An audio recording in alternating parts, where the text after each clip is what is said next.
7ನೇ ಅಧ್ಯಾಯ. ಪೂಂಗುಳ್ಳಿ ಕೋಪದಿಂದ ಓಡೋದನ್ನು ನಿಲ್ಲಿಸಿ ತಿರುಗಿ ನಿಂತ ಅದೇ ಸಮಯದಲ್ಲಿ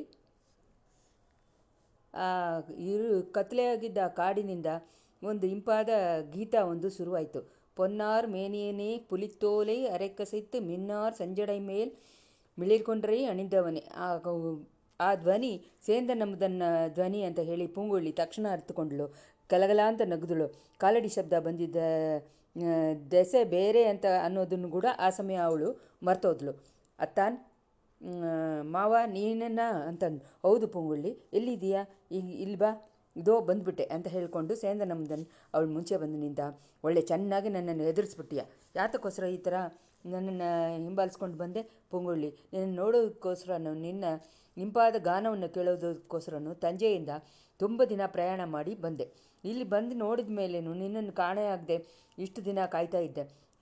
ಇದ್ದಕ್ಕಿದ್ದಾಗೆ ನಿನ್ನ ನೋಡಿಬಿಟ್ಟು ಹಿಂಬಾಲಿಸ್ಕೊಂಡು ಓಡಿ ಬಂದೆ. ಎಲ್ಲಿ ಒಂದು ಗೀತ ಹೇಳಿ ಕೇಳೋಣ ಅಂತ. ಒಳ್ಳೆ ಚೆನ್ನಾಗಿ ಹಾಡೋದಕ್ಕೆ ಸಂದರ್ಭ ನೋಡಿದ್ದೀಯ. ನೀನು ಹಾಡದೇ ಇದ್ದರೆ ನಾನೇ ಇನ್ನೊಂದು ಹಾಡು ಹೇಳ್ತೀನಿ. ಈ ಕಾಡಿನಲ್ಲಿ ನಿದ್ದೆ ಮಾಡಿರುವ ಮೃಗಗಳೆಲ್ಲ ಎದ್ದು ಓಡೋ ಹಾಗೆ ಮಾಡ್ತೀನಿ ನೋಡು. ಪಿತ್ತ ಪೆರೈಸೂಡಿ ಪೆರುಮಾನೆ ಅರುಳಾಲ. ಸಾಕು ಮಾವ, ನಿಲ್ಲಿಸು ನಿನ್ನ ಹಾಡನ್ನು. ಹಾಗಾದರೆ ನೀನು ಹಾಡ್ತೀಯಾ ಅಂತ ಹೇಳಿಬಿಟ್ಟು ಜೋರಾಗಿ ಕೇಳಿಬಿಟ್ಟು ಸೇಂದನಮ್ಮದನ್ನು ತಕ್ಷಣ ನಿಧಾನವಾದ ಮೆತ್ತಗೆ ಇರುವ ಧ್ವನಿಯಲ್ಲಿ, ಪೂಂಗುಳ್ಳಿ, ನಿನ್ನನ್ನು ಹಿಂಬಾಲಿಸ್ಕೊಂಡು ಇನ್ನೊಬ್ಬ ಬರ್ತಾ ಇದ್ದಾನೆ. ನಿನಗೆ ಎಚ್ಚರಿಕೆ ಮಾಡೋದಕ್ಕೋಸ್ಕರನೇ ಶಬ್ದ ಹಾಡಿ ಆಡಿದೆ. ಅವನಿಗೂ ನಿನ್ನ ಅತ್ತಿಗೆಗೂ ಇವತ್ತು ಸಾಯಂಕಾಲ ಏನೋ ರಹಸ್ಯವಾದ ಸಂಭಾಷಣೆ ಆಯಿತು. ಅವನು ಯಾರು ಅಂತ ನಿನಗೆ ಗೊತ್ತಾ ಅಂತ ಕೇಳಿದ್ಲು. ಆಮೇಲೆ ತಿರ್ಗಾ ಜೋರಾದ ಧ್ವನಿಯಲ್ಲಿ, ಏನು ಹೇಳ್ತಾ ಇದೀಯಾ? ನೀನು ಹಾಡ್ತೀಯೋ ನಾನು ಹಾಡೋಲ್ಲ. ಶಿವ ಬಂದು ಈ ಮಶಾನದಲ್ಲಿ ಹಾಡಿದರು. ನೀನು ಬರೀ ಕಾಡಿನಲ್ಲಿ ಹಾಡಬಾರ್ದಾ ಅಂತ ಹೇಳಿ ಕೂಗುದ. ಇದೋ ಹಾಡ್ತೀನಿ, ಕೋಪಿಸ್ಕೋಬೇಡ ಅಂತ ಹೇಳಿಬಿಟ್ಟು ಪೂಂಗುಳ್ಳಿ ಹಾಡಿದ್ಲು.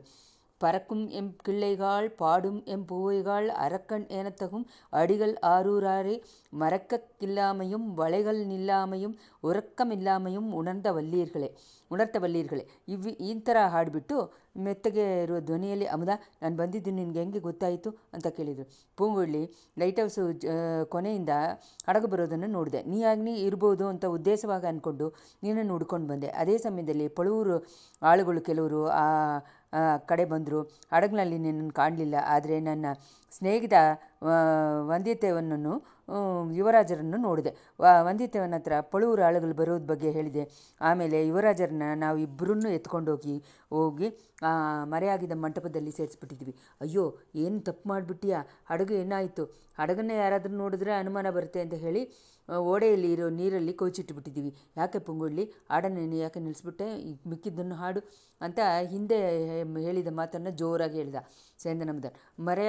ಮರ್ತುಬಿಟ್ಟೆ ಅಮುದ, ಈ ಕೋಡಿಕರೆ ಕೊಳಗರ ಬಗ್ಗೆ ಒಂದು ಹಾಡಿದೆಯಲ್ಲ, ನೀನು ನೆನಪಿದ್ರೆ ಹಾಡು. ಓ, ನೆನಪಿದೆ ಅಂತ ಹೇಳಿಬಿಟ್ಟು ಸೇಂದನಮ್ಮದನ್ನು ಜೋರಾಗಿ ಹೇಳ್ಬಿಟ್ಟು ಹಾಡು ಮುಗಿಸಿದ ತಕ್ಷಣ ಪೂಂಗುಳ್ಳಿ, ಮಾವ, ನನ್ನನ್ನು ಹಿಂಬಾಲಿಸ್ಕೊಂಡು ಬಂದವನು ಹೋಗ್ಬಿಟ್ನ, ಪಕ್ಕದಲ್ಲಿ ಎಲ್ಲಾದರೂ ಮರೆಯಾಗಿ ನಿಂತ್ಕೊಂಡಿದ್ದಾನೆ ಅಂತ ಮೆತ್ತಗೆ ಕೇಳಿದ್ನು. ನಾವು ಇಲ್ಲಿ ನಿಂತಿದ್ದ ಮೇಲೆ ಕಾಲಡಿ ಶಬ್ದ ಕೇಳಲಿಲ್ಲ. ಅವನು ಇಲ್ಲೇ ತಾನೇ ಎಲ್ಲೋ ಪಕ್ಕದಲ್ಲಿ ಇದ್ದಾನೆ. ಅವನು ಯಾರು ಅಂತ ನಿನಗೆ ಗೊತ್ತಾ? ಪೂಂಗುಳ್ಳಿ ಜೋರಾಗಿ ಹೇಳಿ, ಗೊತ್ತಾಗಲಿಲ್ವಾ? ಚೆನ್ನಾಗಿ ಗೊತ್ತು. ಕೋಡಿಕರೆಯಲ್ಲಿ ಗೂಬೆಗಳು ಬಗ್ಗೆ ಸುಂದರ ಹಾಡಿರ್ತಾರಲ್ಲ, ಶಿವ ಹಾಡಿರ್ತಾನ, ಇದು ಕೇಳು ಅಂತ ಹೇಳಿ ಒಂದು ಹಾಡನ್ನು ಹೇಳಿಬಿಟ್ಟು, ಅಮುದ, ಸುಂದರಮೂರ್ತಿನ ಕಾಲದಲ್ಲಿ ಕೂಗೆಗಳನ್ನು ನಿನ್ನಾಗೇನೆ ಈ ಕಾಡಿನಲ್ಲಿ ಸೌಂಡ್ ಮಾಡಿದೆ.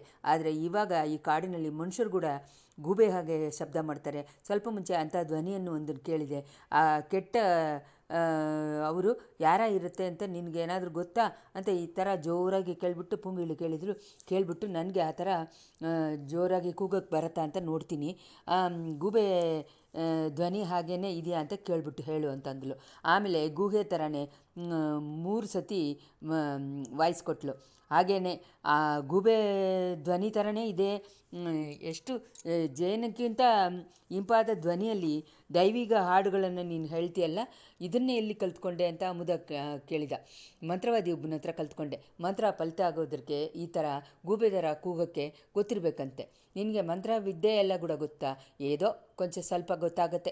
ನನ್ನ ಮಂತ್ರಶಕ್ತಿಯನ್ನು ಪರೀಕ್ಷೆ ಮಾಡಿ ನೋಡ್ತೀಯಾ? ಹೇಗೆ ಪರೀಕ್ಷೆ ಮಾಡೋದು? ಇವಾಗ ನಾವು ಮಾತಾಡೋದಲ್ಲ, ನಮ್ಮ ಪಕ್ಕದಲ್ಲಿ ಒಬ್ಬನು ಮರೆಯಾಗಿದ್ದು ಕೇಳ್ಕೊಂಡಿದ್ದಾನೆ. ನೀನು ಬೇಕಾದರೆ ಹುಡುಕಿ ನೋಡು.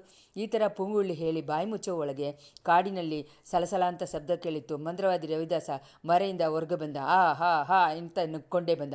ಹೆಣ್ಣೆ, ಆ ಥರನ ಸಮಾಚಾರ? ನಿನಗೆ ತಂತ್ರ ಎಲ್ಲ ಗೊತ್ತು ಅಂತ ಅಂದ್ಕೊಂಡೆ, ಮಂತ್ರ ಕೂಡ ಗೊತ್ತಾ ಅಂತ ಕೇಳಿದ. ಅಡೇ ಪಾದಕ, ನೀನೇನಾ ಹೆಣ್ಣೆ? ನಾನು ಯಾರು ಅಂತ ನಿನಗೆ ಗೊತ್ತಾ? ಲಂಕೆಯಲ್ಲಿ ಯುವರಾಜರನ್ನ ಕೊಲ್ಲಕ್ಕೆ ನೋಡಿದವನು ನೀನು. ಆದರೆ ಅದು ಆಗಲಿಲ್ಲ.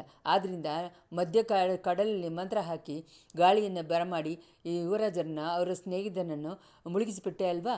ಅವರು ಮುಳುಗಿನದ್ದು ನಿನಗೆ ಅಷ್ಟು ಹೇಗೆ ನಿಶ್ಚಯವಾಗಿ ಗೊತ್ತು? ನೀನು ನೋಡಿದ್ಯಾ? ಇಬ್ಬರು ಬಾಡಿನೂ ಕರೆಯಲ್ಲಿ ಬಂದು ಸೈಡಲ್ಲಿ ಬಂದಿದೆ. ಬೂದಾ ಐಲ್ಯಾಂಡಲ್ಲಿ ಹಳ್ಳ ತೋಡಿ ಅವ್ರುಗಳನ್ನ ಅಲ್ಲೇ ಹಾಕಿಸ್ಬಿಟ್ಟು ಬಂದೆ. ದ್ರೋಗಿ, ನಿನ್ನ ಮಂತ್ರದಲ್ಲಿ ಗುಡುಗು ಬೀಳ. ಹೆಣ್ಣೆ, ನನ್ನನ್ನು ಏಮಾರ್ಸೋಕ್ಕೆ ನೋಡಬೇಡ. ನನ್ನ ಮಂತ್ರಕ್ಕೆ ತಿರ್ಗಾ ಮಂತ್ರ ಹಾಕಿ ನೀನು ಅವ್ರುಗಳನ್ನ ಬದುಕಿಸೋಕ್ಕೆ ಮಾಡಲಿಲ್ವಾ? ಅಯ್ಯೋ, ಅದು ನಿನಗೆ ಹೆಂಗೆ ಗೊತ್ತಾಯಿತು? ಈ ರವಿದಾಸನಿಗೆ ಈ ಮುಂಚೆ ಕಾಣೋ ಕಣ್ಣಕ್ಕಿಂತ ಹಿಂದೆ ಬೇರೆ ಕಣ್ಣು ಕೂಡ ಇದೆ. 100 ಕಾದ ದೂರದಲ್ಲಿ ನಡೆಯೋದನ್ನು ನನ್ನ ಮಂತ್ರಶಕ್ತಿಯಿಂದ ತಿಳ್ಕೊತೀನಿ. ಹಾಗಾದರೆ ನನ್ನನ್ನು ಯಾತಕ್ಕೋಸ್ಕರ ಕೇಳ್ತಾ ಇದೆಯಾ? ನಿನ್ನ ಪರಿಶೋಧನೆ ಮಾಡೋಕ್ಕೋಸ್ಕರ ಕೇಳ್ತಾ ಇದ್ದೀನಿ. ಅವುಗಳನ್ನ ಎಲ್ಲಿ ಬಚ್ಚಿಟ್ಟಿದೆಯಾ ಅನ್ನೋದನ್ನೇ ಹೇಳಿಬಿಡು. ಇಲ್ಲ ಅಂದರೆ ನಿಮ್ಮಿಬ್ಬರನ್ನು ಇಲ್ಲೇಯೇ ಉರಿದು ಬೂದಿ ಮಾಡಿಬಿಡ್ತೀನಿ ಅಂತಂದ ರವಿದಾಸ. ಅವನ ಕಣ್ಣುಗಳು ಆ ಸಮಯ ಬೆಂಕಿಯ ಹಾಗೆ ಸುಡ್ತಾ ಇತ್ತು. ಏನು, ನಿಜವನ್ನು ಹೇಳ್ತೀಯಾ ಇಲ್ವಾ? ಓಂ ಹ್ರೀಂ ಹ್ರಾಂ ವಷಟ್, ಇದು ನನ್ನ ಮಂತ್ರ ಶಕ್ತಿಯನ್ನು ತೋರಿಸ್ತಾ ಇದ್ದೀನಿ. ಪೂಂಗುಳ್ಳಿ ಭಯದಿಂದ ನಡುನಡುಗಿ ಸೇಂದನಬ್ದನ್ನು ಗಟ್ಟಿಯಾಗಿ ಹಿಡ್ಕೊಂಡ್ಳು. ಅವನ ಹತ್ರ ಮೆತ್ತವಾದ ಧ್ವನಿಯಲ್ಲಿ, ನಾನಿವಾಗ ಓಡ್ತಾ ಇದ್ದೀನಿ, ನೀನು ಅವನ್ನ ತಡಿಸಿ ನಿಲ್ಸಕ್ಕೆ ನೋಡು ಅಂತಂದ. ಮಂತ್ರವಾದಿನ ನೋಡಿ ಜೋರಾದ ಧ್ವನಿಯಲ್ಲಿ, ನನ್ನನ್ನೇನು ಮಾಡಿಬಿಡ್ಬೇಡ, ಅವ್ರುಗಳು ಇರುವ ಜಾಗವನ್ನು ತೋರಿಸ್ಬಿಡ್ತೀನಿ ಅಂತ ಹೇಳಿದ್ಲು. ನನ್ನ ಜೊತೆ ಬಾ, ತೋರಿಸ್ತೀನಿ ಅಂತ ಹೇಳಿಬಿಟ್ಟು ಹಾಳಾದ ಮಂಟಪಕ್ಕೆ ಆಪೋಸಿಟ್ ಸೈಡ್ ನೋಡಿ ನಡೆಯೋಕ್ಕೆ ಶುರು ಮಾಡಿದ್ಳು. ಮಂತ್ರವಾದಿ ಅವಳನ್ನ ಹಿಂಬಾಲಿಸೋಕ್ಕೆ ನೋಡಿದ. ಚೇಂದನಮ್ದನ್ ಹಿಂದೆಯಿಂದ ಅವನ್ನ ಹಿಡಿದು ನಿಲ್ಸೋಕ್ಕೆ ಟ್ರೈ ಮಾಡಿದ. ಪೂಂಗುಳ್ಳಿ ಓಡೋಕ್ಕೆ ಶುರು ಮಾಡಿದ್ಲು. ಮಂತ್ರವಾದಿ ಸೇಂದನಮ್ದನ್ನ ಒಂದೇ ತಳ್ಳಾಗಿ ತಲೆಕೊಪ್ಪರ ತಳ್ಳಿಬಿಟ್ಟು ಪೂಂಗುಳ್ಳಿನ ಹಿಂಬಾಲಿಸ್ಕೊಂಡು ಹೊಡೆದ. ಪೂಂಗುಳ್ಳಿ ಜಿಂಕೆ ಹಾಗೆ ಬೇಗ ಹಾರಿ ಹೋದ್ಲು. ಮಂತ್ರವಾದಿ ಆ ಜಿಂಕೆಯನ್ನು ಹಿಡಿಯುವ ವೇಡ ಹಾಗೆ ಅವನ್ನ ಹಿಡ್ಕೊಂಡು ಹೋದ. ಆದರೆ ಅವಳನ್ನ ಹಿಡಿಯೋದು ಬೇಗ ಆಗೋ ಕೆಲಸವಾಗಿರಲಿಲ್ಲ. ಮಂತ್ರವಾದಿ ಅವಳನ್ನ ಹಿಂಬಾಲಿಸೋದನ್ನ ಬಿಟ್ಟು ನಿಂತು ಬಿಡೋಣ ಅಂತ ಅಂದ್ಕೊಂಡುವಾಗ ಪೂಂಗುಳ್ಳಿಯನ್ನು ಸೋತೋಗಿ ನಿಂತವಳ ಹಾಗೆ ನಿಂತಳು. ಮಂತ್ರವಾದಿ ತಿರ್ಗಾನ ಅವಳನ್ನ ಹಿಂಬಾಲಿಸಿದ. ಇಬ್ಬರಿಗೂ ಹಿಂದೆ ಸೇಂದನಮ್ದನು ಹಂಗೆ ಮೆತ್ತಗೆ ಓಡಿ ಬರ್ತಾ ಇದ್ದ. ಓಡುವಾಗ ಮರೆಯಾಗಿದ್ದ ಮಂಟಪಕ್ಕೆ ಹೋಗಿ ಅಲ್ಲಿ ಇರೋರುಗಳ ಎಚ್ಚರಿಕೆ ಮಾಡ್ಬೋದು ಅಂತ ಅವನ ನೆನೆಸ್ಕೊಂಡ. ಅದೇ ಸಮಯದಲ್ಲಿ ಪೂಂಗುಳ್ಳಿಯನ್ನು ಮಂತ್ರವಾದಿ ಹತ್ರ ಒಬ್ಬಳಾಗಿ ಬಿಟ್ಕೊಳ್ಳೋಕೆ ಅವನಿಗೆ ಮನಸ್ಸು ಬಂದಿಲ್ಲ. ಪೂಂಗುಳ್ಳಿ ಒಂದು ದೊಡ್ಡ ಮೇಡಿನ ಮೇಲೆ ಹೇರಿ ನಿಂತಳು. ಅಲ್ಲಿ ಸುತ್ತಲೂ ಕಾದಿದ್ದು ಎಲ್ಲ ಇಲ್ಲದೆ ತಿರ್ಗಾ ನೋಡಿ ಮಂತ್ರವಾದಿನ ಕೈತಟ್ಟಿ ಕರೆದಳು. ಮಂತ್ರವಾದಿ ಹಾಗೆ ನೆಟ್ಟಿಸುರು ಬಿಟ್ಕೊಂಡು ಅವಳ ಹತ್ರ ಬಂದು ನಿಂದ. ಅವಳನ್ನ ಗಟ್ಟಿಯಾಗಿ ಹಿಡ್ಕೊಂಡು ಅವಳು ಕನ್ನೆಯಲ್ಲಿ 4 ಬಾರಿಸ್ಬೇಕು ಅಂತ ಅಂದ್ಕೊಂಡ ಸಮಯದಲ್ಲಿ ಪೂಂಗುಳ್ಳಿ, ಅದೋ ನೋಡು ನನ್ನ ಪ್ರಿಯರ್ಗಳನ್ನು ಅಂತ ತೋರಿಸ್ದ. ಅವಳು ನೋಡಿಸಿದ ದೆಸೆಯನ್ನು ಮಂತ್ರವಾದಿ ನೋಡಿದ. ಮುಂಚೆ ಒಂದು ಸತಿ ವಂದಿತೇವನು ಕಂಡಿದ್ದ ಅದೇ ದೃಶ್ಯವನ್ನು ಅವನು ಕಂಡ. ಅಲ್ಲಿ ಗಂಧಕ ನೆಲ ಇರೋದ್ರಿಂದ ಗುಪ್ ಅಂತ ಅದರಲ್ಲಿ ಹೊಗೆ ಬಂದು ಮರೆಯಾಗತ್ತೆ. ರವಿದಾಸನಿಗೆ ಆ ಭಯಂಕರವಾದ ದೃಶ್ಯ ಕಾರಣ ಏನು ಅಂತ ಗೊತ್ತಾದ್ರೂ ಆ ಸಮಯ ಅವನಿಗೆ ಒಂಥರ ಮೈಯೆಲ್ಲ ನಡುಗ್ಬಿಡ್ತು. ಮಂತ್ರವಾದಿ, ನಿನಗೆ ಮಂತ್ರ ಗೊತ್ತು ಅಂದರೆ ಈ ಕುಳ್ಳಿವಾಯಿ ಪಿಸಾಸುಗಳನ್ನು ಓಡಿಸೋದಕ್ಕೆ ಒಂದು ಮಂತ್ರ ಹಾಕು ನೋಡೋಣ ಅಂತ ಹೇಳಿದ್ಲು. ಅವು ನನ್ನನ್ನು ಹಿಂಸೆ ಮಾಡ್ತಾ ಇದೆ ಅಂತಂದು ರವಿದಾಸನಿಗೆ ಹೇಳೋಕ್ಕಾಗದೆ ಎಷ್ಟು ಕೋಪ ಉಕ್ಕಿಕೊಂಡು ಬಂತು. ಎಣ್ಣೆ, ನನ್ನನ್ನು ಏಮಾರಿಸೋಣ ಅಂತ ನೋಡ್ತಾ ಇದೆಯಾ ಅಂತ ಗರ್ಜನೆ ಮಾಡಿದ. ಯುವರಾಜರನ್ನು ಒಲವರೇನು ಇರೋ ಜಾಗನ ತೋರಿಸ್ತೀನಿ ಅಂತ ಹೇಳಿಬಿಟ್ಟು ನೀನು ನನ್ನನ್ನು ಎಳ್ಕೊಂಬಂದು ಈ ಥರ ಮಾಡಿಬಿಟ್ಟಿಯಲ್ಲ. ಅವ್ರುಗಳು ಸತ್ತೋಗಿದ್ದಾರೆ ಅಂತ ನಾನು ಹೇಳಿದ್ದನ್ನು ನಂಬಲಿಲ್ಲ. ಬೇರೆ ಏನು ಮಾಡಲಿ? ಯುವರಾಜ ಸತ್ತಿದ್ದು ನಿಜಾನ? ಆಣೆ ಇಟ್ಟು ಹೇಳ್ತೀಯ? ಆಣೆ ಆತಕ್ಕೆ? ಅದೋ ಆಕಾಶವನ್ನು ನೋಡು. ರವಿದಾಸ ಆಕಾಶವನ್ನು ನೋಡಿದ. ಧೂಮಕೇತು ಗೊತ್ತಾಯಿತು. ಧೂಮಕೇತು ತೋರಿಸಿದರೆ ರಾಜಕುಲದಲ್ಲಿ ಮರಣ ಅಂತ ಹೇಳಿ ನಿನಗೆ ಗೊತ್ತಿಲ್ವಾ? ಹಾಗೆ ನಡೆದು ಬಿಟ್ಟಿದೆ ಅಂತಂದಳು ಪೊಂಗುಳ್ಳಿ. ಹೆಣ್ಣೆ, ಹಾಗಾದರೆ ನಿನ್ನ ಕೈನಲ್ಲಿ ಇರುವ ಗೆಂಡಿಯನ್ನು ಇಲ್ಲಿ ಕೊಡು. ಇದರಲ್ಲಿ ಏದಾದರೂ ಮಿಕ್ಕಿದರೆ ಮಿಕ್ಕಿದೆಯಾ? ನಿನ್ನ ಜೊತೆ ಓಡಿ ಬಂದದಲ್ಲಿ ನನಗೆ ದಾಹ ಬಂದುಬಿಟ್ಟಿದೆ. ಪೂಂಗುಳ್ಳಿ ದಿಢೀರಂತ ತಿರ್ಗಾನು ಓಡಿ ಹೋದ್ಲು. ಮೇಡಿನಿಂದ ಹಾರಿ ಹೋಗಿ ಹತ್ತಿ ಆ ಕೊಳ್ಳಿವಾಯಿ ಪಿಸಾಸುಗಳು ಇದ್ದಿದ್ದ ಕಡೆ ದೋಡಿ ಮರೆಯಾದ ಆ ಪೊದೆ ಕುಳಿ ಕೆಸರಿನ ಹೊಳೆ ಇರೋ ಕಡೆ ನೋಡಿ ಹೋದ್ಲು. ರವಿದಾಸ ಅಹಂಕಾರದಿಂದ ಬುದ್ಧಿಯನ್ನು ಕಳ್ಕೊಂಡ. ಪುಂಗುಳಿನ ಹಿಡಿದು ಅವಳು ಕತ್ತನ್ನು ಹಂಗೆ ಹಿಡಿದು ಸಾಯಿಸ್ಬಿಡ್ಬೇಕು ಅಂತ ಹುಚ್ಚು ಬಂತು. ತಲೆಗಾಲು ಗೊತ್ತಿದ್ರೆ ಅವಳು ಹಿಂಬಾಲಿಸ್ಕೊಂಡು ಓಡೋದ. ಸ್ವಲ್ಪ ಹೊತ್ತು ಓಡಿದ ಮೇಲೆ ಪುಂಗುಳಿ ಠಕ್ಕಂತ ಸ್ವಲ್ಪ ಬಗ್ಗಿ 4 ಹೆಜ್ಜೆ ಹಿಂದೆ ಹಾಕ್ಕೊಂಡು ಜರುಕೊಂಡ್ಳು. ತುಂಬ ಬೇಗವಾಗಿ ಅವಳನ್ನ ಓಡಿಸ್ಕೊಂಡು ಬಂದ ರವಿದಾಸನಿಂದ ಅವಳು ನಿಂತಿದ್ದ ಜಾಗದಲ್ಲಿ ನಿಲ್ಲಕ್ಕಾಗಲಿಲ್ಲ. ಅವಳಿಗೆ ಆ ಕಡೆ ಕೆಲವು ದೂರ ಬಂದು ಹೋಗಿ ನಿಂತ. ತಿರ್ಗಾ ಅವಳನ್ನ ಹಿಡಿಯೋದಕ್ಕೋಸ್ಕರ ಹಾರಕ್ಕೆ ನೋಡ್ದ, ಆದರೆ ಆಗಲಿಲ್ಲ. ಕಾಲುಗಳಿಗೂ ದಿಢೀರಂತ ಏನಾಗ್ಬಿಡ್ತು, ಅವು ಯಾಕೆ ಇವಾಗ ಜರಗಲಿಲ್ಲ, ಅವು ಯಾಕೆ ತಣ್ಣಗಾಗಿಬಿಟ್ಟಿದೆ, ಇದೇನು ಕೆಳಗೆ ಇರುವ ಕಾಲಿಂದ ತಣ್ಣಗಾಗಿ ಮೇಲೆ ಬರ್ತಾ ಇದೆಯಲ್ಲ, ಇಲ್ಲ ಕಾಲುಗಳು ಕೆಳಗೆ ಅಲ್ವಾ ಹೋಗ್ತಾ ಇದೆ. ರವಿದಾಸ ಬಗ್ಗಿ ನೋಡ್ದ. ಹೌದು, ಅವನ ಕಾಳುಗಳು ಕೆಳಗೆ ಇರುವ ಕೆಸರಿನ ಕೊಳೆಯಲ್ಲಿ ಹಂಗೆಯೇ ಹಮ್ಮಿಕೊಂಡು ಹೋಗ್ತಾ ಇತ್ತು.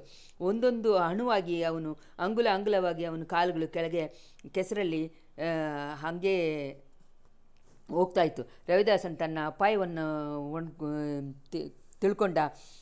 ಆ ಕೆಸರಿಂದ ಹೊರಗೆ ಬೆಳಕ್ಕೆ ನೋಡ್ದ. ಕಾಲುಗಳು ಎತ್ತಿ ಒದರ್ಕೊಂಡು ಬರೋಕ್ಕೆ ಪ್ರಯತ್ನ ಮಾಡ್ದ. ಅವನ ಪ್ರಯತ್ನ ಏನೂ ಫಲಿತ ಆಗಿಲ್ಲ. ಕೆಸರು ಕೆಳಗಡೆ ಏನೋ ಒಂದು ದೊಡ್ಡ ಭೂತ ಇದ್ದು ಅವನ ಹಿಡ್ಕೊಂಡು ಎಳೆಯೋ ಹಾಗೆ ಅನಿಸಿತು. ಪೂಂಗುಳಿ ಗಲಗಲ ಅಂತ ನಗ್ದಳು. ಮಂತ್ರವಾದಿ, ಏನು ಹಂಗೆ ಪೆಚ್ಚಾಗಿ ನಿಂತುಬಿಟ್ಯಾ? ಭೂತವನ್ನು ಬಾಯಲ್ಲಿ ಸಿಕ್ಕಾಕೊಂಡಿಯಾ? ಮಂತ್ರ ಹಾಕಿ ನೋಡೋದು ತಾನೆ ಅಂತಂದ. ಮಂತ್ರವಾದಿಗೆ ಒಂದು ಕಡೆ ಬೀದಿನೂ ಇನ್ನೊಂದು ಕಡೆ ಕೋಪದಿಂದನೂ ನಡುಗಿದ. ಅಯ್ಯೋ ಪಾಪಿ, ನಿನ್ನ ಕೆಲಸನ ಇದು ಅಂತ ಹೇಳಿ ಕೈಯನ್ನು ಹಂಗೆ ಮುರಿದ. ನನ್ನ ಕತ್ತನ್ನು ಹಿಡಿದು ಮುರಿಬೇಕು ಅಂತ ನೀನು ಆಸೆ ಪಟ್ಟೆ ಅಲ್ವಾ, ಅದಕ್ಕೆ ಬದಲಾಗಿ ನಿನ್ನ ಕೈಯನ್ನು ನೀನೇ ಒಡ್ಕೋ ಅಂತ ಹೇಳಿದ್ಲು. ರವಿದಾಸ ಕೋಪವನ್ನು ಕಮ್ಮಿ ಮಾಡಿಕೊಂಡು, ಹೆಣ್ಣೆ ಸತ್ಯವಾಗಿ ಹೇಳ್ತಾ ಇದ್ದೀನಿ, ನಿನ್ನನ್ನು ನಾನು ಏನೂ ಮಾಡಲಿಲ್ಲ, ಸ್ವಲ್ಪ ಕೈ ಕೊಟ್ಟು ನನ್ನ ಕರೆಯಲ್ಲಿ ಎತ್ತಿ ಹಾಕ್ಬಿಡು ಅಂತಂದ. ಪೂಂಗುಳಿ ಹಾ ಅಂತ ನಗಿದ್ಲು.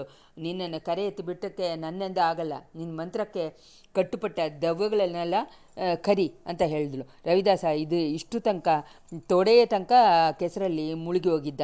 ಅವನ ಮುಖವನ್ನು ನೋಡೋಕ್ಕೆ ಭಯಂಕರವಾಗಿತ್ತು. ಅವನ ಕಣ್ಣುಗಳು ಒಳ್ಳೆ ಬೆಂಕಿಯ ಥರ ಸುಡ್ತಾ ಇತ್ತು. ಕೈಗಳನ್ನು ಎತ್ತಿ ಪೊದೆ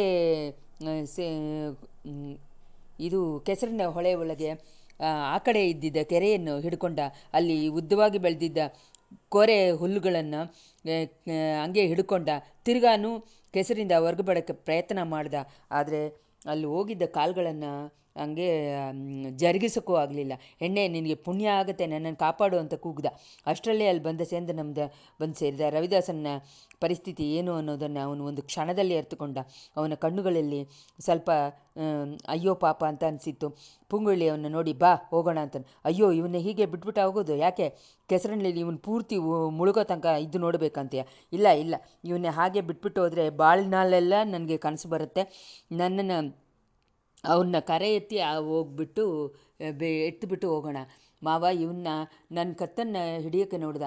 ಅವನ ಪಾಪಕ್ಕೆ ದೇವರು ಅವನಿಗೆ ದಂಡನೆ ಕೊಡ್ತಾರೆ. ನಾವು ಕಾಪಾಡಿಬಿಟ್ಟು ಹೋಗೋಣ. ಹಾಗಾದರೆ ನಿನ್ನ ಮೇಲೆ ಇರೋ ಟವಲನ್ನು ಕೊಡು ಅಂತ ಹೇಳಿದ್ಲು ಪುಂಗುಳ್ಳಿ. ಅಮುದ ತನ್ನ ಮೇಲಿದ್ದಿದ್ದ ಟವಲನ್ನು ಕೊಟ್ಟ. ಅದನ್ನು ಒಂದು ತುತಿಯನ್ನು ಪೊದೆಸೆ ಕೆಸರಿನ ಹೊಳೆ ಇದ್ದಿದ್ದ ಕಡೆಯ ಪಕ್ಕದಲ್ಲಿ ಇದ್ದಿದ್ದ ಒಂದು ಪೊದೆನ ಕೊನೆಯ ಭಾಗದಲ್ಲಿ ಪೂಂಗುಳ್ಳಿ ಕಟ್ಟಾಕಿದ್ಲು. ಇನ್ನೊಂದು ತುತಿಯನ್ನು ರವಿದಾಸನ ಹತ್ರ ಕೊಟ್ಟಳು. ಮಂತ್ರವಾದಿ, ಇದೋ ನೋಡು, ಈ ಟವಲನ್ನು ತುತಿಯನ್ನು ಗಟ್ಟಿಯಾಗಿ ಹಿಡ್ಕೊಂಡಿರು. ಜಾಸ್ತಿ ಬಲಗೊಂಡು ನೀವು ಎಳೆದ್ರೆ ಪೊದೆಯಿಂದ ಹಂಗೆ ರೂಟ್ ಜೊತೆ ಬಂದುಬಿಡತ್ತೆ. ಆದ್ದರಿಂದ ಮೆತ್ತಗೆ ಹಿಡ್ಕೊಂಡಿರು. ನೀನಾಗೆ ಕರೆ ಹತ್ತಿಸೋಕ್ಕೆ ಟ್ರೈ ಮಾಡಬೇಡ. ಬೆಳಗಾದ ತಕ್ಷಣ ಯಾರಾದರೂ ಈ ಕಡೆ ಬರ್ತಾರೆ, ಅವ್ರುಗಳನ್ನು ನಿನ್ನನ್ನು ಕರೆ ಎತ್ತಿಸ್ಬಿಡ್ತಾರೆ ಅಂದಳು. ಅಯ್ಯೋ, ರಾತ್ರಿಯೆಲ್ಲ ಹಿಂಗೆ ನಾನು ಕಳ ಕಳಿಬೇಕಾ? ನನ್ನಿಂದ ಆಗಲ್ಲ, ಅದಕ್ಕಿಂತ ನನ್ನನ್ನು ಕೊಂದುಬಿಟ್ಟು ಹೋಗ್ಬಿಡು ಅಂತ ಪೂಂಗುಳ್ಳಿ ಅವನ ಕೂಗನ್ನು ಕೇರ್ ಮಾಡಿಲ್ಲ. ಸೇಂದನಮ್ಮನ ಕೈಯನ್ನು ಹಿಡ್ಕೊಂಡು ಎಳ್ಕೊಂಡು ಬಂದ ದಾರಿಯಿಂದ ತಿರ್ಗಾ ಓಡೋಕ್ಕೆ ಶುರು ಮಾಡಿದಳು. ಅವ್ರುಗಳು ಮೇಡಿನ ಮೇಲೆ ಏರಿ ಆ ಕಡೆ ಗಾಡಿನಲ್ಲಿ ಇಳಿಯೋ ತನಕ ಮಂತ್ರವಾದಿಯನ್ನು ಕೂಗು ಅವ್ನಿಗೆ ಕೇಳ್ತಾನೆ ಇತ್ತು. ಆ ದನಿ ಮರೆಯಾದಮೇಲೆ ಮಾವ ಒಳ್ಳೆಯ ಸಮಯದಲ್ಲಿ ಬಂದು ಸೇರಿದೆ. ನೀನು ಹೇಗೆ ಇಲ್ಲಿ ಬಂದೆ, ಯಾತಕ್ಕೋಸ್ಕರ ಅಂತ ಪೂಂಗುಳ್ಳಿ ಕೇಳಿದ್ರು. ಪಾದಾಳ ಸೆರೆ ಅನುಭವಕ್ಕೆ ಮೇಲೆ ತಂಜಾವೂರಲ್ಲಿ ಇರೋಕ್ಕೆ ನನಗೆ ಇಷ್ಟ ಆಗಲಿಲ್ಲ. ಪದೇ ಪದೇ ಈ ಪಳುವರು ಸೈನಿಕರನ್ನು ಗೂಢಾಚಾರಿಗಳು ಬಂದು ಹಿಂಸೆ ಕೊಡ್ತಾನೇ ಇದ್ದರು. ಆದ್ದರಿಂದ ಪಳೆಯಾರೆಗೆ ಹೋದೆ.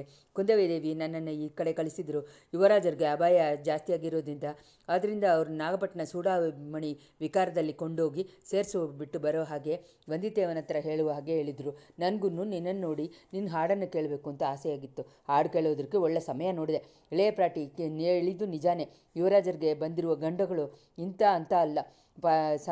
ವೈರಿಗಳ ಸಂಚಿನಿಂದ ಚಳಿಜ್ವರ ಬೇರೆ ಬಂದುಬಿಡ್ತು. ಹೌದು, ನಾನು ತಾನೇ ನೋಡಿದೆ. ನಾವಿಬ್ಬರೂ ಸೇರಿ ಅವ್ರನ್ನ ಎತ್ಕೊಂಡೋಗಿ ಆ ಮರೆಯಾಗದ ಮಂಟಪದಲ್ಲಿ ಸೇರಿಸ್ತೀವಿ. ಅದಕ್ಕೆ ತುಂಬ ಕಷ್ಟಪಟ್ಟು ಬಿಡ್ತೀವಿ. ಪೂಂಗುಳ್ಳಿ, ನಾಗಪಟ್ಟಣ ಸೂಡಾಮಣಿ ವಿಕಾರಕ್ಕೆ ಬುದ್ಧ ಭಿಕ್ಷುಗಳು ವೈದ್ಯಶಾಸ್ತ್ರ ಚೆನ್ನಾಗಿ ಗೊತ್ತಿರೋರು ಯುವರಾಜರನ್ನ ಗುಣ ಮಾಡಿಬಿಡ್ತಾರೆ. ನಾಗಪಟ್ಟಣಕ್ಕೆ ಹೇಗೆ ಕೊಂಡೋಗಿ ಸೇರಿಸೋದು? ಕಾಲ್ವಾಯಿ ದಾರಿಯಿಂದಾನೆ. ಕಾಲ್ವಾಯಿ ದಾರಿಯಿಂದ ಹೇಗೆ ಹೋಗೋದು? ಹಡಗನ್ನು ನಾನು ಕಳಿಸ್ಬಿಟ್ಟಿದ್ದೀರಲ್ಲ, ತೊಲಗೋಗ್ಬಿಟ್ಟಿದೆಯಲ್ಲ. ಹಡಗು ನೀರಲ್ಲಿ ಮುಳುಗಿತಾನೇ ಇದೆ. ತಿರ್ಗಾ ಎತ್ತಿಬಿಟ್ರೆ ಆಯಿತು. ಹಾಗಾದರೆ ಇವತ್ತು ರಾತ್ರಿಯೇ ಹೊರಟು ಬಿಡಬೇಕು. ಇಂಥ ಚಿಕ್ಕ ಹಡಗಲ್ಲಿ ನಾವೆಲ್ಲರೂ ಹೋಗೋಕ್ಕಾಗಲ್ಲ. ಬೇಕಾಗಿಲ್ಲ ಪುಂಗುಳ್ಳಿ, ಅದೆಲ್ಲ ನಾವು ಮಾತಾಡಿ ತೀರ್ಮಾನ ಮಾಡಿಬಿಟ್ವಿ. ಒಲವರೇನಿಲ್ಲಿಂದ ಸೀದಾ ಪಳೆಯಾರಿಗೆ ಹೋಗ್ತಾನೆ. ನಾನು ನೀನು ಯುವರಾಜರನ್ನ ಹಡಗಲ್ಲಿ ಎತ್ತಿಸಿ ನಾಗಪಟ್ಟಣಕ್ಕೆ ಕೊಂಡೋಗಿ ಸೇರಿಸಬೇಕು. ಪೂಂಗುಳಿಗೆ ಮೈಯೆಲ್ಲ ಪುಳಗಾಗಿತ್ತಾ ಆಯಿತು. ತಿರ್ಗಾನು ಯುವರಾಜರ ಜೊತೆ ಪ್ರಯಾಣ. ಕಾಲ್ವಾಯಿಯಲ್ಲಿ, ಹಡಗಲ್ಲಿ, ನಾಗಪಟ್ಟಣ ತನಕ ದಾರಿಯಲ್ಲಿ ಅಪಾಯ ಏನೂ ಆಗದೆ ಇರಬೇಕು ಅಂತ ಇಬ್ಬರೂ ಮರೆಯಾಗಿದ್ದ ಮಂಟಪಕ್ಕೆ ಸೇರಿದರು. ಮಂಟಪವನ್ನು ಬಂದಿದ ತಕ್ಷಣ ಸೇಂದನಂದ ಬಲವಾಗಿ ಕೈಯನ್ನು ತಟ್ಟಿದ. ಯಾರಲ್ಲಿ ಅಂತ ವಂದಿತೇವನ ಜೋರಾಗಿ ಕೂಗು ಕೇಳಿತು. ನಾನು ತಾನು ಸೇಂದನು. ಇನ್ನು ಯಾರು? ನನ್ನ ಮಾವನ ಮಗಳು. ವಂದಿತೇವನ ಮಂಟಪದಲ್ಲಿ ಬಾಗಿಲೇ ಬಂದು ಹತ್ತು ನೋಡ್ದ. ಬೇರೆ ಯಾರು ಇಲ್ವಲ್ಲ? ಇಲ್ಲ. ಯಾಕೆ ಅನುಮಾನ? ಮೆತ್ತಿಗೆ ಮಾತಾಡಿ. ಯುವರಾಜ ನಿದ್ದೆ ಮಾಡ್ತಾ ಇದ್ದಾರೆ. ಸ್ವಲ್ಪ ಹೊತ್ತಿಗೆ ಮುಂಚೆ ಇಲ್ಲಿ ಯಾರೋ ಒಬ್ಬನು ಬಂದ. ನೀನೇ ಅಂತ ಅಂದ್ಕೊಂಡು ಹೊರಗಡೆ ಬಂದೆ. ನೀನಲ್ಲ, ಮಂತ್ರವಾದಿ ಹಾಗೆ ಅನಿಸಿತು. ಆಮೇಲೆ ಆ ಟೈಮು ನೀನು ಹಾಡಿನ ಧ್ವನಿ ಹೊರಟಿತ್ತು. ಹಾಡೋಕ್ಕೆ ಒಳ್ಳೆ ಸಮಯ ನೋಡಿದೆ ಅಂತ ಅಂದ್ಕೊಂಡೆ. ಒಳ್ಳೆ ಆಗಿ ಆ ಮಂತ್ರವಾದಿನೂ ಕೇಳಿಬಿಟ್ಟು ತಿರ್ಗಾ ಹೋದ. ಅವನ್ನ ನೀವು ನೋಡಿರ್ತೀರಾ? ನೋಡಿದ್ದೀವಿ. ಅವನ್ನ ಏನು ಮಾಡಿದ್ರಿ? ನಾವೇನು ಮಾಡಿಲ್ಲ. ಇವಳು ತಾನೇ ಅವನ್ನ ಕೆಸರಿನ ಹೊಳೆ ಒಳಗೆ ಸೊಂಟ ತನಕ ಇಳಿಸಿ ನಿಲ್ಲಿಸಿಬಿಟ್ಟು ಬಂದಿದ್ಲು. ಇವಳ ಧ್ವನಿ ಕೂಡ ಚೆನ್ನಾಗಿ ಕೇಳಿತ್ತಲ್ವ? ಹೌದು, ಇವಳೂ ಒಂದು ಹಾಡು ಹೇಳಿದ್ರು. ಅದನ್ನು ಕೇಳಿದ ತಕ್ಷಣ ಯುವರಾಜರಿಗೆ ಪ್ರಜ್ಞೆ ಬಂದುಬಿಟ್ಟ. ಹಾಗೆ ನೋಡಿದ್ದು. ಯಾರು ಹಾಡಿದ್ದು ಅಂತ ಕೇಳಿದರು. ಓಡಕಾರದ ಹೆಣ್ಣು ಅಂತ ಅಂದೆ. ಹಾಡನ್ನು ಕೇಳಿಕೊಂಡೇ ನಿದ್ದೆ ಮಾಡಿಬಿಟ್ರು. ಪೂಂಗುಳಿಗೆ ತಿರ್ಗಾನು ಮೈಯೆಲ್ಲ ಚುಮ್ಕಿಸ್ತು. ಇವಳು ಹಾಡು ಮಾತ್ರ ತಾನು ಹಾಡಿದ್ಲು. ಆ ಗೂಬೆ ಹಾಗೂ ಕೂಗಿದ್ಲಲ್ಲ, ಅದನ್ನು ನನ್ನ ಕಿವಿನಲ್ಲಿ ಬಿತ್ತು. ಕಾಡಿನಲ್ಲಿ ಏನೋ ಅತಿಶಯ ನಡೆಯುತ್ತೆ ಅಂತ ಅನಿಸ್ಕೊಂಡೆ. ನೀವು ನಿಮ್ಮ ಮಾವನ ಮಗಳನ್ನು ವಸಂತೋತ್ಸವ ಕೊಂಡಾಡ್ತಿರೋ ಅಂತ ಹೇಳಿ ಅಂದ್ಕೊಂಬಿಟ್ಟೆ. ಇದೇನು ಸುಮ್ಮನೆ ಮಾತು ಅಂತ ಅಂದಳು ಪೂಂಗುಳಿ. ಬೇರೆ ಏನು ಮಾಡೋದು? ರಾತ್ರಿನ ಹೆಂಗಾದರೂ ಕಳಿಸಾಗಬೇಕಲ್ವ ಅಂತ ಮಧ್ಯಂತೇವೆ. ಇಲ್ಲ, ಬೆಳಗಾಗೋ ಅಷ್ಟರಲ್ಲಿ ಇಲ್ಲಿದ್ದರೆ ತಪ್ಪಿ ಬದುಕೋಕ್ಕಾಗಲ್ಲ. ರಾತ್ರಿನೇ ಹೊರಡಬೇಕು. ಆ ಸಮಯ ಎಲ್ಲೋ ದೂರದಲ್ಲಿ ನರಿಗಳು ಕೂಗೋ ಶಬ್ದ ಕೇಳಿತ್ತು. ಆ ಕೂಗೋ ಶಬ್ದಕ್ಕೆ ಮಧ್ಯದಲ್ಲಿ ಕೂಬೇನ ಧ್ವನಿ ಒಂದು ಕೇಳ್ತಾ ಇತ್ತು. ಸೇಂದನಮುದ ನಡುಗ್ದ. ಅವನ ಮನಸ್ಸಿನ ಕಣ್ಣಿನ ಮುಂದೆ ಮಂತ್ರವಾದಿ ಕೆಸರಿನ ಹೊಳೆಯಲ್ಲಿ ಇರೋದಾಗನೋ ಅವನು ಸುತ್ತಿ ನರಿಗಳು ಕೂಗ್ಕೊಂಡು ಹತ್ರ ಬರೋ ಹಾಗನ್ನು ಮಂತ್ರವಾದಿ ಗೂಬೆ ಹಾಗೆ ಕೂಗಿ ನರಿಗಳನ್ನ ಓಡಿಸೋ ಅದನ್ನು ಕಾಣಿಸ್ಕೊಂಡಿತ್ತು. ವಂದಿತೇವನು ಸೇಂದ್ರನಮ್ಮದನ್ನು ಯುವರಾಜರನ್ನ ನಿದ್ದೆ ಬೇರೆ ಆಗದೆ ಎತ್ಕೊಂಡ್ರು. ಪೂಂಗುಳ್ಳಿ ಹಿಂಬಾಲಿಸ್ಕೊಂಡು ಹೋದ್ಲು. ಕಾಲ್ವಾಯಿನ ಕರೆಯನ್ನು ಅವರುಗಳು ಸೇರಿದಾಗ ಚಂದ್ರ ಉದಯ ಆಗಿತ್ತು. ಕರೆಯಲ್ಲಿ ಯುವರಾಜರನ್ನ ಒಂದು ಮರದ ಮೇಲೆ ಜಾರಿ ಮಲಗಕ್ಕೆ ಬಿಟ್ಟರು. ಪೂಂಗುಳ್ಳಿ ಅವ್ರ ಪಕ್ಕದಲ್ಲಿ ಇರೋ ಹಾಗೆ ಮಾಡಿಬಿಟ್ಟು ವಂದಿತೆಯನ್ನು ಸೇಂದನಮ್ಮದನ್ನು ನೀರಲ್ಲಿ ಇಳಿದ್ರು. ಮುಳುಗೋಗಿದ್ರ ಹಡಗನ್ನು ತುಂಬ ಪ್ರಯಾಸೆಯಿಂದ ಮೇಲೆ ಎತ್ಕೊಂಡ್ಬಂದು ಕರೆಯವರವಾಗಿ ಕರ್ಕೊಂಡ್ಬಂದು ಸೇರಿಸಿದ್ರು. ಯುವರಾಜ ಕಣ್ಣು ಎಚ್ಚರ ಆಯಿತು. ತುಂಬ ಮೆತ್ತದಾಗೆ ಧ್ವನಿಯಲ್ಲಿ ಜಾಗವಾಗಿದೆ ಅಂತಂದರು. ಪಕ್ಕದಲ್ಲಿದ್ದು ಅವ್ರನ್ನ ನೋಡ್ಕೊಂಡಿದ್ದ ಪೂಂಗುಳ್ಳಿ ಗಂಡಿಯಲ್ಲಿ ಇದ್ದಿದ್ದ ಹಾಲನ್ನು ಅವ್ರ ಬಾಯಲ್ಲಿ ಹಾಕಿದ್ಲು. ಸ್ವಲ್ಪ ಹಾಲು ಸೇವಿಸಿದ ಮೇಲೆ ಪೂಂಗುಳ್ಳಿ, ನೀನೇನ ಸ್ವರ್ಗಲೋಕದಲ್ಲಿ ಯಾರೋ ಒಬ್ಬರು ದೇವಕನ್ನಿಗೆ ನನ್ನ ಬಾಯಿನಲ್ಲಿ ಅಮೃತವನ್ನು ಹಾಕೋ ಹಾಗೆ ಅನಿಸಿತ್ತು ಅಂತ ಅಂದರು ಯುವರಾಜರು. ಇಷ್ಟಕ್ಕೆ 7ನೇ ಅಧ್ಯಾಯ ಮುಗಿಯಿತು.